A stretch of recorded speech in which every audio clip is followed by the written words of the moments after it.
ko namang ako ang hinahanap nyo eh. Di ba? Iwasan na mag-cross ang landas natin. Pero pilit mong tinatapakan ang landas na yon, Teniente Paredes. Sadyang maliit sa atin ang mundo, Commander Riddle. Lalong sumisikip sa magasalong at panindigan at paniniwala. Bakit ayaw mo dumilat sa katotohanan? Teniente, ikaw ang dumilat sa katotohanan. Ang sistemang umiiral sa ating lipunan ay punong-puno ng kahirapan, pagdurusa, at korupsyon. Ang pinaglalaban namin ay pagbabago na sadyang napapanahon.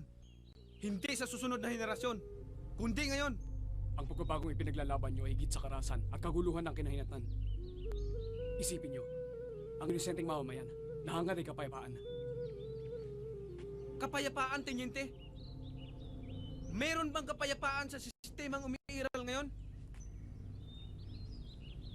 Mga taong walang trabaho, gutom,